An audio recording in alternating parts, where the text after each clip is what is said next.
Still confused about choosing a NEET PG branch?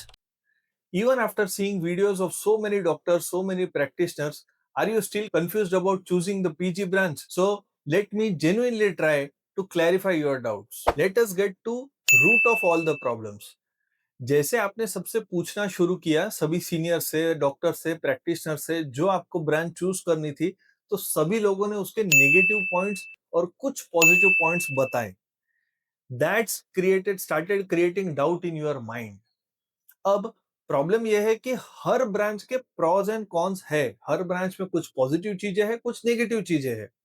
जैसे आप simple समझ लो, आपने एमबीबीएस किया, इसमें थोड़ा लेट करियर में आपको आप प्रैक्टिस शुरू करते हो, लेकिन इंजीनियर 4 साल में खत्म करके अपना करियर शुरू कर सकता है। ऑप्शन है, उसको नौकरी मिल सकती है, वो आगे एमबीए कर सकता है या पोस्ट ग्रेजुएशन भी कर सकता है। वैसे एमबीबीएस में थोड़ा लेट करियर होता, आपको पोस्ट ग्रेजुएशन करना पड़ता। लेकिन जब प्रैक्टिस आप स्टार्ट करते हो, आपको जो सैलरी होती है वो that is at par with your engineering friend. हर ब्रांच के अपने प्रोज एंड कॉन्स है। नीट पीजी में भी आपको वो ब्रांच चूज करनी है जिसके प्रोज या जिसकी पॉजिटिव चीजें आपको बहुत रेजोनेट करती है, आपके साथ बहुत अपील करती है। I want to be like that. अगर आपको वैसा लगता है तो ये ब्रांच आपके लिए बराबर है। दूसरा, कॉन्स या नेगेटिव हर ब्रांच में है। ये दोनों चीजें साथ में आने वाली है। आप ये नहीं बोल सकते कि मुझे इसका पॉजिटिव चाहिए और उसका नेगेटिव नहीं चाहिए, दूसरी ब्रांच का पॉजिटिव चाहिए। ऐसा मिलने वाला नहीं है पैकेज। ये दोनों चीज साथ में आने वाली है, पैकेज में आने वाली है। जो ब्रांच आपको चूज करना है उसके नेगेटिव चीजें समझ लो, बिल्कुल नो देम बिफोर हैंड। आप वो कैसे मैनेज कर सकोगे इसका एक आप देख लो कि हाँ, ये मैं आराम से मैनेज कर लूंगा। ये अगर आपको लगता है तो दैट्स इट, आपको आपकी ड्रीम ब्रांच मिल गई। पॉइंट नंबर 2, ये कोई ऑब्जेक्टिव क्वेश्चन नहीं है कि इतना रैंक है सर मैं क्या लूं, इतना रैंक है मैं क्या लूं। नहीं, ऐसा नहीं करना है आपको। आप पिछले साल इसने ये लिया था तो मैं भी यही लेता हूँ, ये ऑब्जेक्टिव क्वेश्चन हो गया कि ये ब्रांच ये रैंक पे ये इसने ब्रांच लिया था तो मैं ये लेता हूँ। नहीं, ये सब्जेक्टिव है, आप समझो इसको। अभी ऑब्जेक्टिव क्वेश्चन था, वो एमसीक्यू का क्वेश्चन था, वो आपने आंसर दे दिया, आप पास हो गए, हो गया वो चीज। Now it is subjective. आपको ये देखना है कि हु एम आई, आपको क्या वो चीज ये कर रहे। मुझे गायनेकोलॉजिस्ट जो गायनेकोलॉजी कर रहे उसका वो एक स्टूडेंट का फोन है कि sir I am not able to manage, अब मुझे प्रॉब्लम हो रही है। गायनेकोलॉजी मिल गया, बहुत अच्छे कॉलेज में मिल गया, लेकिन अब प्रॉब्लम हो रहा। मैं ये नहीं बोल रहा कि इंटरेस्ट को टॉप प्रायोरिटी देके, वो मैंने पिछले वीडियो में भी बताया था आपको कि इंटरेस्ट को टॉप प्रायोरिटी नहीं देके आप 2-2 साल 3-3 साल रिपीट कर रहे हो, वो मैं बिल्कुल एंडोर्स नहीं करता वो चीज को। लेकिन मेरा ये बोलना है कि आपको ये भी देखना पड़ेगा कि absolutely you are not comfortable और वो फील्ड आप ले लो जस्ट बिकॉज कि आपके बाजू वाला कोई ले रहा था या आपका कलीग सेम रैंक वाला कोई ले रहा था उसके लिए आप ले लो, ये भी गलत है। दो लाइव एग्जांपल्स देता हूँ।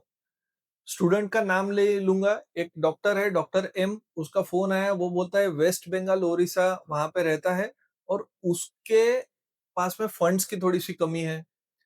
वो 2 साल से प्रिपेयर कर रहा है, अब उसको सर्जरी ऑर्थो मिल सकता है। तो वो बोल रहा है कि मैं सर फिर से प्रिपेयर करता हूँ, मुझे बहुत अच्छा नहीं लग रहा, मेरी मेडिसिन की बहुत इच्छा थी। तो मैंने उसको पूछा आपके पिताजी क्या बोलते हैं, क्या कर रहे हैं? तो वो बोलता है कि सर पिताजी पहले अभी पिछले साल पैरालिसिस का अटैक आया तो वो थोड़ा बेड रिडन है, अभी अभी थोड़ा रिकवरी हो रही है। चलो अच्छी बात है। फिर बाद में बिजनेस का क्या है सीन, तो वो बोलता कि नहीं बिजनेस था लेकिन अभी थोड़ा सा पिताजी का हेल्थ इश्यूज की वजह से थोड़ा बिजनेस भी डाउनफॉल पे है, लेकिन अभी छोटे भाई ने बढ़िया संभाल लिया है 1 साल से। ठीक है। अब ये लड़का बोलता कि मेरी जमीन थी वहां पे मेन रोड पर। फिर धीरे धीरे और डिटेल बात करने पर पता चलता कि उसकी 5 एकड़ जगह है मेन रोड पर। उसके पिताजी पहले इलेक्शन में खड़े रह चुके हैं, अभी रिसेंटली 2-4 साल पहले। तो अब इसकी फाइनेंशियल बैकग्राउंड इसने खुद ने सोचा है, इसका खुद को ऐसा लग रहा है, जो अच्छी भी बात है कि भाई मुझे घर से बहुत ज्यादा पैसे नहीं लेना, मुझे खुद के दम पे करना है। मैंने उसको पूछा कि आपके डिस्ट्रिक्ट में आप जहाँ पे रहते हो, जहाँ पे आपको प्रैक्टिस डालना है, वहां पे सर्जन कितने हैं? वो बोलता है 2। ऑर्थोपेडिक्स कितने हैं? 1। उनके पास पेशेंट्स कितने हैं? 100 पेशेंट्स की ओपीडी है। अरे भाई तो ले लेना, तू भी एक बन जा उसमें से। क्या प्रॉब्लम है तुझे वो करने में? सर ओटी डालना पड़ेगा, 20 लाख की ओटी डालना पड़ेगा। अरे तो डाल देंगे, पहले छोटी ओटी बनाएंगे, थोड़ा जितना जमता उतना अपग्रेड करेंगे। सबसे बढ़िया वाला इंस्ट्रूमेंट अभी नहीं लेंगे, अभी जिससे काम चलता उतना शुरू करेंगे, धीरे धीरे इंस्ट्रूमेंट भी अपग्रेड करेंगे, चीजें अपग्रेड करेंगे। That is all possible You can start with very small amount and go for higher range as you progress in life and as you go higher up. Okay, तो ये कोई problem नहीं है. वो लड़के को और 5 से 10 मिनट की काउंसलिंग के बाद में ही वॉज वेरी हैप्पी और उसने सर्जरी के लिए अपना ये डाल दिया है. Probably he will get also that. Second example, एक लड़का महाराष्ट्र के बीड से मुझे फोन करता है, डॉक्टर जी, मैं नाम नहीं बताता. उसको ये हेजिटेंसी थी कि मेरे डिस्ट्रिक्ट में सर 15 से 20 जनरल सर्जन है, 10 से 12 ऑर्थोपेडिक सर्जन है. अब मुझे मेरा रैंक को 6-7,000 के आसपास उसका रैंक होगा. तो मैं क्या करूं sir? I am not very much happy. मुझे भी थोड़ी मेडिसिन की इच्छा थी, मैं क्या करूं? तो बात करते करते मैंने उसको पूछा, आपको रेडियोलॉजिस्ट कितने हैं? तो बोलता है एक. तो बोला भाई, ऊपर वाला आंसर बता रहा और ये अभी तक ढूंढ ही रहा है. भाई डीएमआरडी मिलता क्या? बोलता मिलता ना सर. बोला रेडियोलॉजी से क्या प्रॉब्लम है? बोलता कुछ भी नहीं. तो ले ले भाई, बिल्कुल ले ले. क्यों नहीं ले रहा?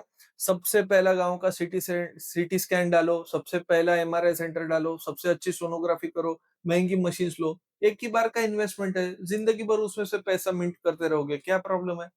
तो डेफिनेटली ये सब अगर हम थोड़ा सा लोकल सर्वे अगर हम करें तो हमको इसके ये सब चीजों के आंसर मिलते हैं. सिर्फ इंटरेस्ट इंटरेस्ट करने की जगह थोड़ा प्रैक्टिकली सोचोगे तो डाउट्स अच्छे से क्लैरिफाई होंगे. So friends, final take home message ये है कि हर ब्रांच के प्रॉज एंड कॉन्स है. आपको वो आप जो ब्रांच चूज कर रहे हैं डेफिनेटली उसमें भी कुछ नेगेटिविटीज हो सकती है, लेकिन आपको वो समझ के उसको मैनेज कैसे करना है, उसको टैकल कैसे करना है, वो सीखना है. Choosing a branch is a bit subjective decision also, not just कि पॉइंट आपने इतना रैंक है ये ले लिया, वैसा नहीं है. अपनी खुद के चॉइसेस को भी ध्यान में रखते हुए आप ब्रांच चूज करो. तीसरी बात, थोड़ा प्रैक्टिकल डिसीजन लो कि आप कौन सी ब्रांच सेफली ले सकते हो. आपके एरिया में आप जहां प्रैक्टिस करना चाहते हो वहां पे क्या चीज को आपको इजी आपको लगता है कि हाँ ये हो सकता है, पॉसिबल है. फ्यूचर किसी को नहीं पता, it is just a wild guess. और ऐसे ही हमको डिसीजन लेके आगे बढ़ना है. स्मार्ट वर्क करने को सभी बोलते हैं, लेकिन स्मार्ट वर्क करने का तरीका जब आप बार बार हार्ड वर्क करते हो बाद में समझ में आता कि इस तरीके से स्मार्ट वर्क किया जाता है. तो ऐसा कोई शॉर्टकट मत ढूंढो कि मैं ये देख लूंगा, ये पढ़ लिया, ये हो गया तो बस हो जाएगा.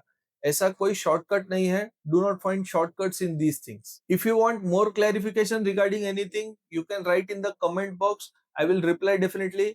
In the last video also I got many comments and many interacted with a lot many people. I was very happy to interact with these people. If you have any questions, please write in the comment.